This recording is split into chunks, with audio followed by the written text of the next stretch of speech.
To get things started, Yes. one of the first questions we've had from Victoria again is for all of our speakers, what approaches have you found to be most effective when collaborating with service users to improve crisis mental health services?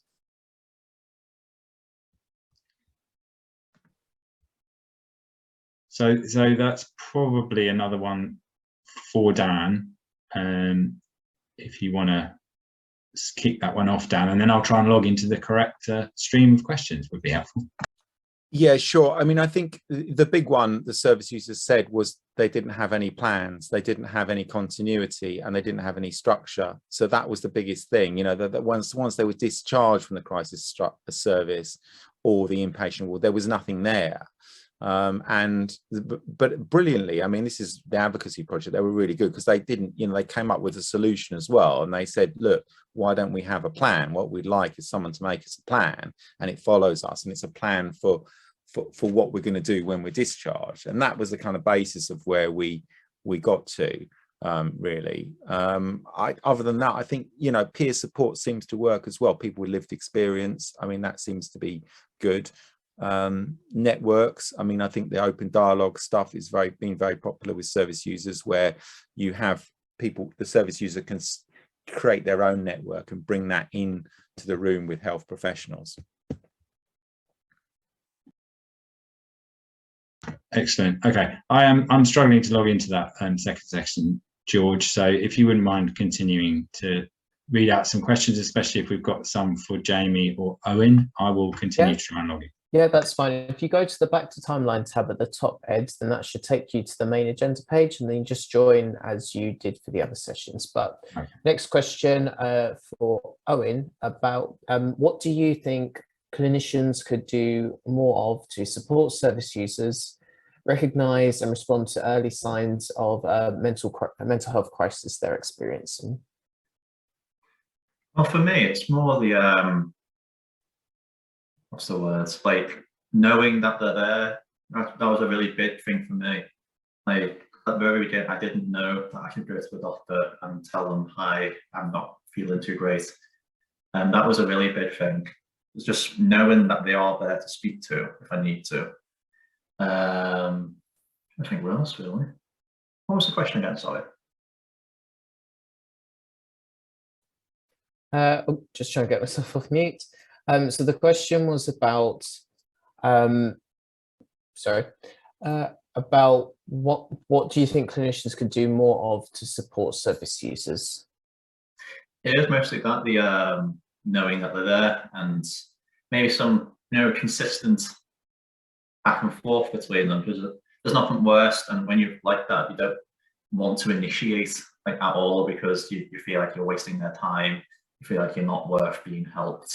So if they can like initiate a lot more, be a bit frequent, little check-ins every week or so, I think that would help a lot. Great stuff. We now have a question for Jamie.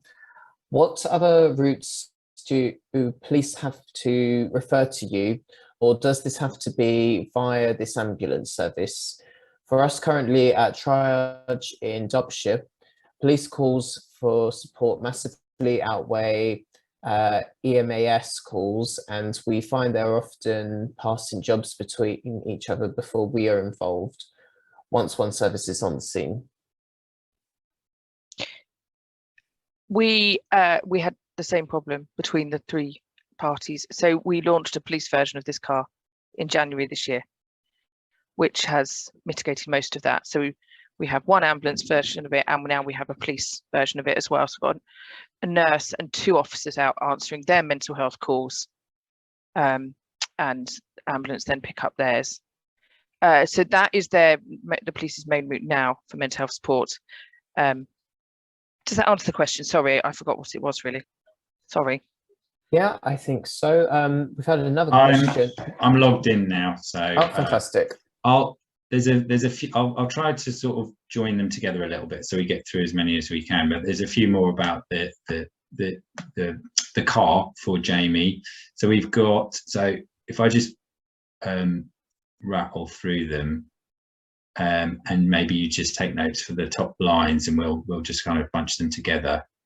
So it says, is it only one band 7 and 1 car per day? And can you confirm your details so we can arrange a visit from Derbyshire? I'm sure you can do that. And that's a nice simple one.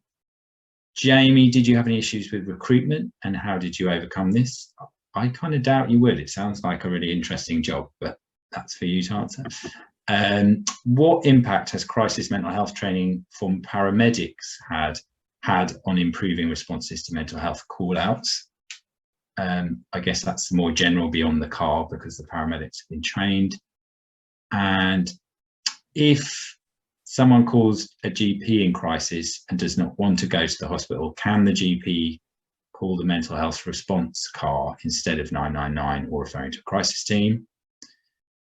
And lastly, sorry, lots for you here, Jamie, and I'm not sure whether this was the one that George asked, do you have any advice on working with other emergency services to support patients? And yeah, that's enough for you, but some of them were quite short, so if you can just rattle through those, that would be marvellous. Of course. So yeah, so East work across several trusts, so that for our patch there is just 1 car with 1 band 7 nurse in it per day. Recruitment was easy, actually, and it's continued to be. There has been a little bit of turnover, but we are consistently getting applicants for roles that we put out, particularly in the police car as well. They seem to be quite popular, easy roles to fill. The impacts on paramedics. So what we found is when the scheme first started and they wanted to phone us for advice, they would not take it over the phones. They wanted the mental health nurse at scene with them. And as time has gone on, the paramedics have, firstly, they became more confident in taking advice on the phone and dealing with that job themselves with a bit of support. And actually over time, phone support has got a bit less. And the paramedics now feel a bit more confident in dealing with those jobs themselves, particularly around capacity and making those tricky decisions about capacity assessments. And GPs cannot refer into the car directly. They would have to call an ambulance if they wanted one, but in the situation that was described in the question, that they might phone FRS instead. So in our area, GPs can't refer to crisis teams. They can only refer to FRS, and we do that initial work with someone, and we will triage that person and offer them support in the community. But no, all calls from the car are dispatched via 999 calls. And we did consider whether maybe FRS or other CPFT teams could call it, but it was decided it would just cause too much conflict to have calls coming in from different points, because if they came in at the same time, I would probably want to prioritise one that came in from one of my team members, whereas the paramedic would probably want to prioritise the one that came in from his team members. So we decided to have 1 point of entry really to the car. I hope that answers everything. Yeah, I think you got everything there. Thanks very much. Then there's a couple for Dan here. This one's more of a comment, but it's really like this approach, devising a seamless recovery plan, which remains being key to keeping service users focused on the aim of recovery. And it's about achieving continuity between acute, secondary, urgent care services. So more of a comment than a question, but affirmation, Dan, for your approach, which does sound really sensible. And then Sharon asks, is the Crisis Cafe facilitated by volunteers / community champions? Dan? Yes, there are some peer support workers in the Crisis Cafe, but it's mainly run by staff who are within the kind of therapies and life skills department. So a lot of OTs and art therapists are the main people running it. And I mentioned earlier the Mosaic Clubhouse in Brixton, and for those who don't know, the Clubhouse model is one that originates in America, and there's only this one in the UK in Lambeth. I don't know why, because it's so great. I'm not sure why everyone hasn't copied it, but it does have a crisis sort of sanctuary cafe type service that sounds similar, that people can go to. It's not staffed by clinical professionals, but there are professionals on site as well as peers, and it provides a really calm, nice, safe space for people who are experiencing crisis. And then during the day, the Mosaic Clubhouse, it has about 800 members, so it sounds a similar sort of number of people to your group, Dan, in Hackney and City. They're all members of the Clubhouse. There are professional staff there, but it's deliberately understaffed so that the members who have all got mental health conditions have to fill in the gaps. So they have to work it. Some of them work in the cafe and get MBQs in catering and things like that. Some of them work doing the admin in the HR and the front desk concierge. Some of them work in the garden. Some of them do the driving. And so they all gain skills and confidence and have the human interaction of being with their peers. They do lots of courses. They go out for walks. They do sports together. So it creates this great community where people are learning, hopefully getting back into supported employment for those who are able to do that. And I just think it's a fantastic model that takes it that step further, and the council provides a building and commissions the service via the Lambeth Together Integrated Care Alliance with I'm not a councillor anymore. I lost my election last month. I've got to stop saying our. With NHS colleagues. So I think it's a great model. If you Google Lambeth Mosaic Clubhouse, I think there is a lot of learning there, that some of it similar to what Dan was describing. What else have we got? Rather than me just go on. I can't see anymore. They disappeared. Kate, I'm not sure if you did ask this one, George, but she asks, why are services still not achieving service user-led recovery plans after everything we know? Maybe Owen, to put you on the spot, why do you think professional services struggle so much to kind of sometimes trust residents and service users and patients to take a more kind of direct role in their own recovery, in your experience? I know that might be a tough one, but give it a go. A little bit tough, but we'll work with it. It's probably just is like the people who need help don't want to help themselves sometimes. Sometimes they think they are unworthy of help. Or sometimes they just, well, it's a bit, doesn't sound right saying they can't be bothered, but like that is the feeling you have. Like, I don't want to help myself, what's the point? That's why sometimes it doesn't really work. I think I was just a bit lucky how I kind of forced myself to, and my coach kind of gave me little goals to shove me through stuff like this. That's what I think the biggest problem is.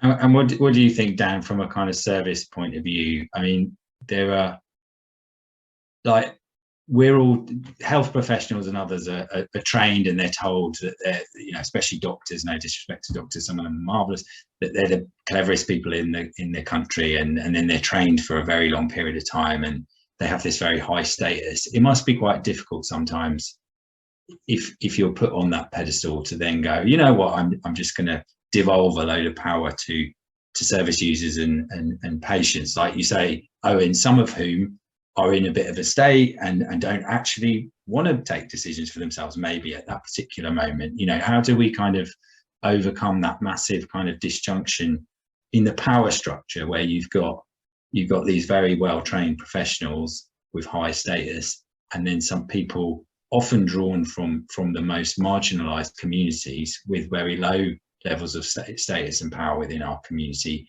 which is why partly they've ended up where they do. I mean, how do we sort of bridge that gap, do you think?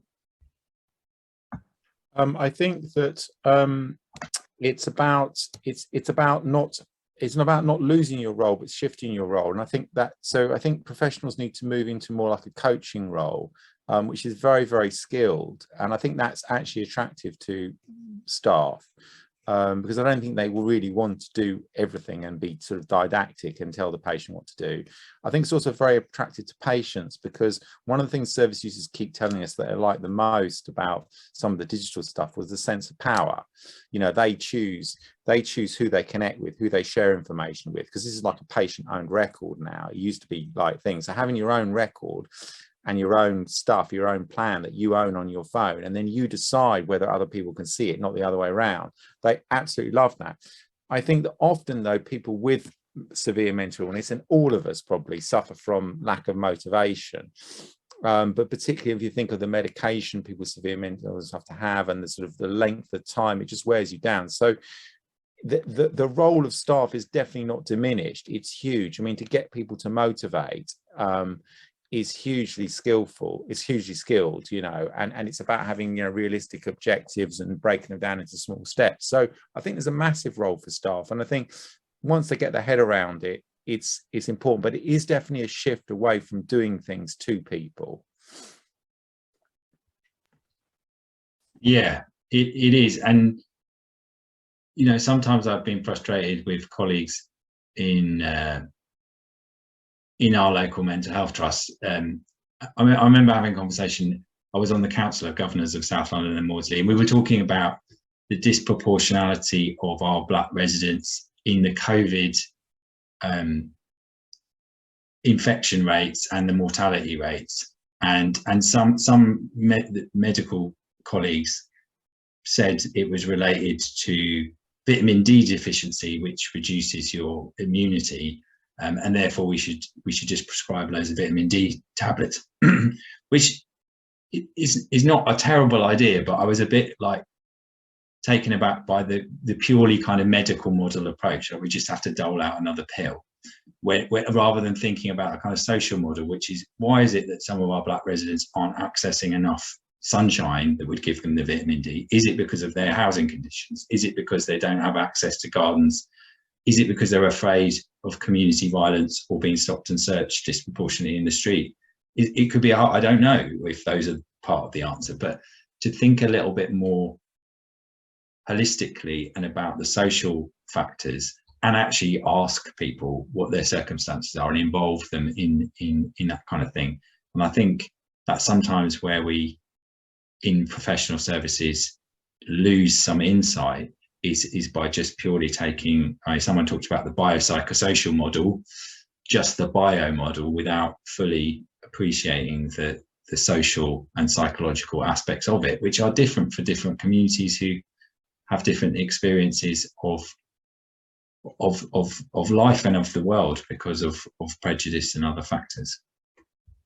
There was one more, Dan, about, I think it was about the cafe and whether you have qualified staff. I think you may have touched on that in any case, but are they clinically trained staff? Yeah, they are, yeah. I mean, so it's OTs and arts therapists, and I think, you know, it is about having people who are skilled in formulating a plan.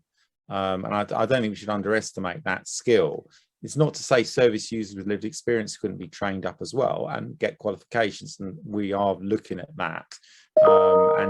You know, that's also a possibility. But I don't think that. I think when you're in the business of sort of formulating plans and goal setting with people, I don't think it should be just a completely informal service. I think it needs people who are trained and quite skilled. Yeah, and Richard in the chat says, at Northamptonshire Healthcare NHS Foundation Trust, they operate crisis cafes across their county, and they're staffed by Mind and Trust staff. So there's obviously, you know, professional involvement in those settings as well, which sounds like it's an important element to make sure it's formalised to a certain extent without removing all responsibility from service users, which is always a balance that has to be struck.